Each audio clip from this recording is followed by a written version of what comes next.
इस जगत के पालनहार ब्रह्मा विष्णु और महेश को माना जाता है और इस भारत देश में बल्कि संपूर्ण विश्व में श्रावण के महीने में भगवान शिव की हर एक स्थान पर हर एक शिवालय में पूजा और अर्चना बड़े धूमधाम से होती है।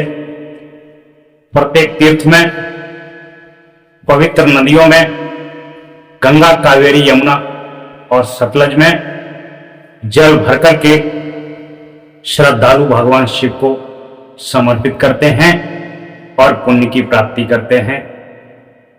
इसी संबंध में मैं आज चर्चा करूंगा कि जो भक्त लोग भगवान शिव के लिए कांवर ले जाते हैं, किस प्रकार के भक्त होते हैं और किस प्रकार के अलग अलग भक्त अलग अलग आचरण और अलग अलग व्यवहार करते हैं।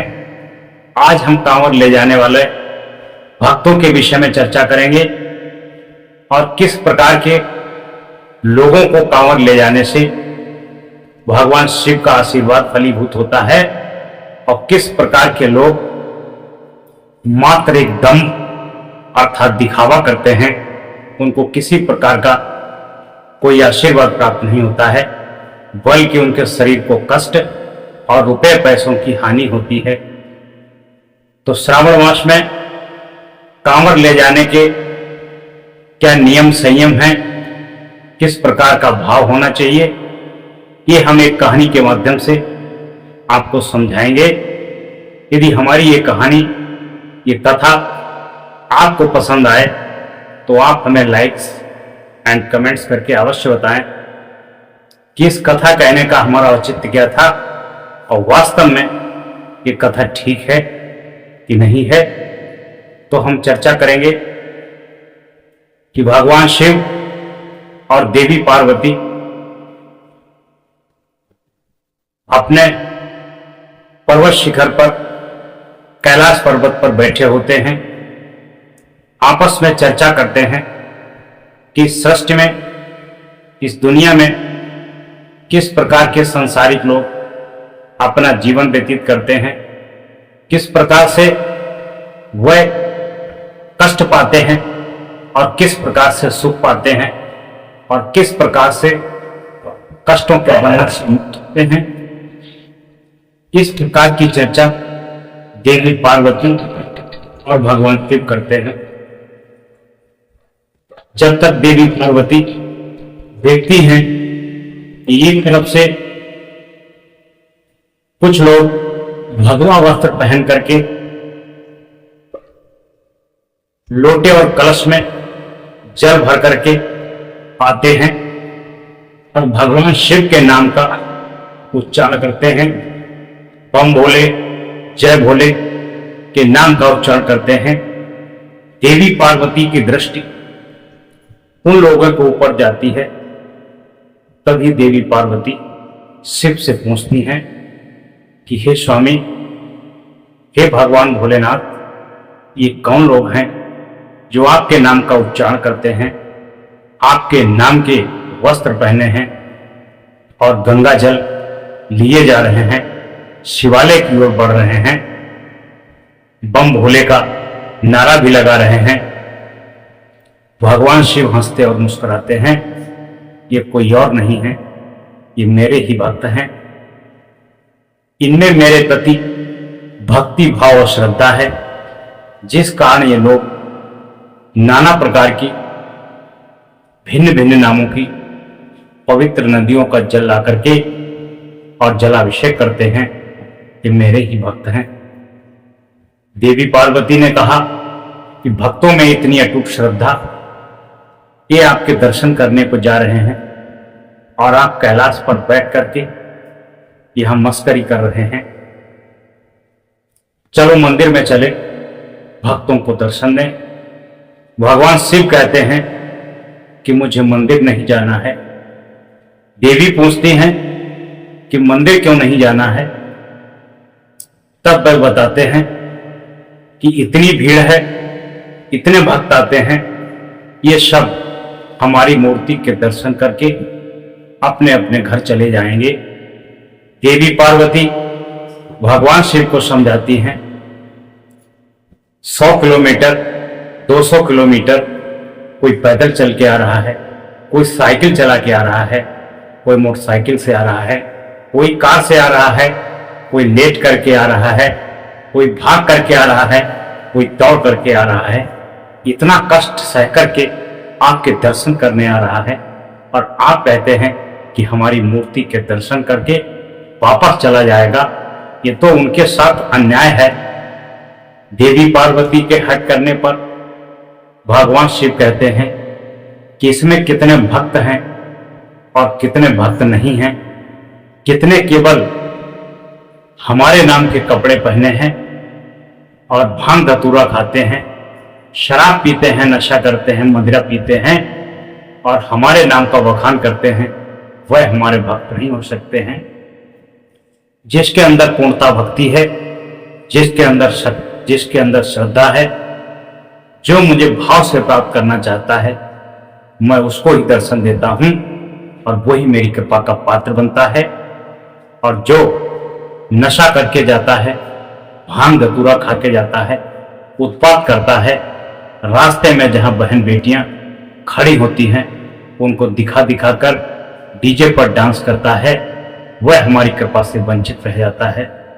देवी पार्वती के कहने पर भगवान शिव जाते हैं और रास्ते में उनकी परीक्षा लेने के लिए भगवान शिव देवी पार्वती मंदिर के बाहर कोढ़ी का रूप बना करके दोनों बैठ जाते हैं। भगवान शिव कोढ़ी का रूप बना लेते हैं और देवी पार्वती एक भिखारिन का रूप बना लेती हैं। तभी उधर से शिव भक्तों की एक टोली निकलती है। वह देखते हैं कि कोढ़ी जिसका पुरुष और स्त्री इतनी सुंदर, ये कैसे हो सकता है। वह सभी भक्तगण, सभी कांवरिया उसके पास जाते हैं, कहते हैं कि हे देवी, ये आपके कौन हैं।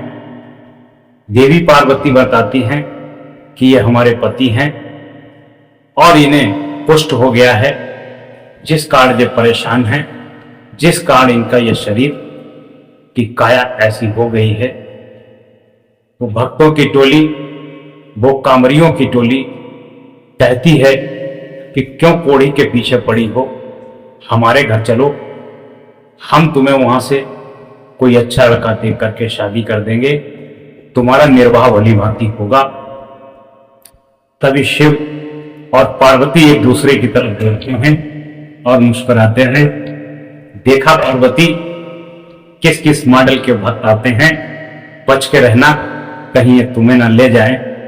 पार्वती धैर्य को धारण करती हैं और भगवान शंकर के बताए हुए नियम का पालन करती हैं और भक्तों की हकीकत जानने के लिए दोनों बैठे रहते हैं।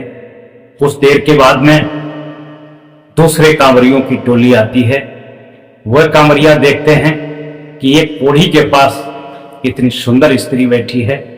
वह जाकर के देवी पार्वती से पूछते हैं कि तुम भीख क्यों मांगती हो। देवी पार्वती कहती हैं कि हमारे पति कोढ़ी हैं, कुछ कमा नहीं सकते, कुछ कर नहीं सकते, इसलिए हम अपना जीवन निर्वाह करने के लिए भीख मांगकर गुजर बसर करते हैं। उसमें से एक कांवरिया बोलता है कि तुम कोढ़ी के चक्कर में क्यों हो, तुम हमारे घर चलो, हम तुम्हें रानी बना के रखेंगे और तुम्हें दुनिया की शारीरिक सुविधाएं देंगे। तभी भगवान शिव पार्वती की तरफ इशारा करते हैं और पुनः मुस्कुराते हैं कि देख रही हो पार्वती, किस किस मॉडल के भक्त कांवर लेके आते हैं, किस किस मॉडल के भक्त यहाँ आते हैं। कुछ देर के बाद, आधा घंटे के बाद तीसरे भक्तों की टोली आती है। वह भक्त मैच्योर होते हैं और सच्ची श्रद्धा वाले भक्त होते हैं। वह भगवान शिव और पार्वती के पास रुकते हैं और पार्वती से पूछते हैं कि हे देवी, आप इतनी सुंदर हो, आपकी काया भी स्वर्ण है, और ये कोढ़ी आपके कौन हैं? देवी बताती हैं कि ये हमारे पति हैं। पर भक्त कहते हैं कि कैसे आपके माता पिता रहे होंगे जिसने कोढ़ी के साथ में आपका विवाह कर दिया। देवी पार्वती बताती हैं कि नहीं नहीं, हमारे माता पिता भी ठीक हैं और ये भी ठीक हैं। ये कुष्ठ रोग है जो इनको अभी 5 वर्ष पूर्व हुआ है। ये पत्नी का भी धर्म बनता है कि पति किसी भी हाल में हो उसको निभा लेना चाहिए, और एक पत्नी का भी धर्म बनता है अगर पति पत्नी दोनों में से किसी एक को कष्ट हो जाए तो उसे छोड़ना नहीं चाहिए, उसे सदैव उसका साथ निभाना चाहिए। जिस कंडीशन में हो, जिस सिचुएशन में हो, जिस पोजीशन में हो, सदैव कंधे से कंधा मिला करके उसका साथ देना चाहिए। देवी पार्वती कहती हैं कि इनको कुष्ठ रोग हो गया है, कुछ समय के बाद ये ठीक हो जाएंगे और हम दोनों खुश रहेंगे। बुरा वक्त है, बुरा टाइम है, इसलिए ये भी कट जाएगा।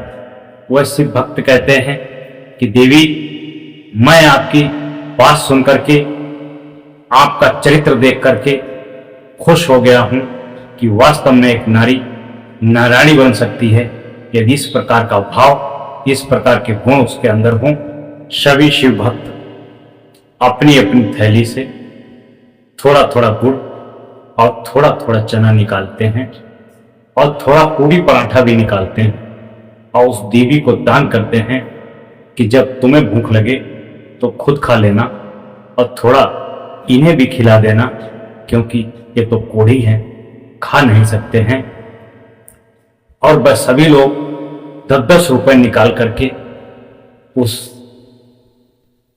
भिखारिन बनी पार्वती को देते हैं कि जो इनकी इच्छा हो वो इनको खिला देना और साथ में तुम भी खा लेना, और इनका कभी साथ मत छोड़ना।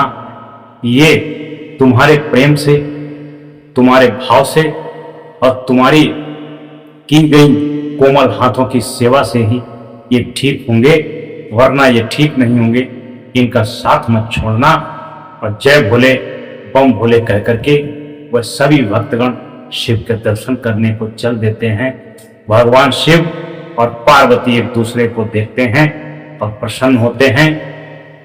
भगवान शिव अपना असली रूप प्रकट कर देते हैं, तभी वह सभी भक्त, सभी कांवरिया खुश हो जाते हैं और देवी पार्वती अपने असली रूप में आती हैं। तभी वो सारे कांवरिया, सारे भक्त उनको देख करके प्रसन्न हो जाते हैं और उन्हें भगवान शिव पूर्ण आशीर्वाद देते हैं कि तुम्हारे मन में जो भी इच्छा है, जो भी संकल्प है, वो तुम्हारा पूर्ण होगा। और वह पूछते हैं कि हे प्रभु, आप इस तरह का कोढ़ी का भेष बना करके, माता जी आप भिखारिन का रूप बना करके मंदिर के बाहर क्यों बैठे हैं? भगवान शिव बताते हैं कि यहाँ पर इतने भक्त आते हैं, उसमें से 10% भक्त आते हैं, 90% ठगक आते हैं। उनकी परीक्षा लेने के लिए मैं यहाँ बैठा हूँ। जो श्रद्धा से, भाव से, ईमानदारी से, भक्ति से अगर हमको एक पुष्प भी अर्पित करता है, एक बूंद जल भी अर्पित करता है, एक पत्ती भी अर्पित करता है, एक चावल का दाना भी अर्पित करता है और अपने घर से ही मुझे प्रणाम कर लेता है, जीव जंतुओं पर दया करता है, मानव में ईश्वर का दर्शन करता है और माताओं बहनों में अपनी माँ बहन के दर्शन करता है, वह सदैव हमारी कृपा का पात्र रहता है। और जो बम बोले दगा भोले नाचते गाते जाते हैं, भांग धतूरा खाते जाते हैं, नशा मद्यपान करते जाते हैं और जहां जहां पे माताएं बहनें खड़ी होती हैं उनको नाच दिखाते हैं और हुड़दंग मचाते हैं, वो कभी भी हमारी कृपा के पात्र नहीं बन सकते हैं। इतनी बात कह करके शिव पार्वती वहां से चले जाते हैं। सभी कांवरिया खुश होते हैं, उनको भक्ति का आशीर्वाद प्राप्त होता है। इस प्रकार से कांवर भी ले जाएं तो शुद्ध स्वरूप आत्मा से, शुद्धिकरण से, शुद्ध मन से और पवित्र भाव से लेकर के जाएं तो आपको आशीर्वाद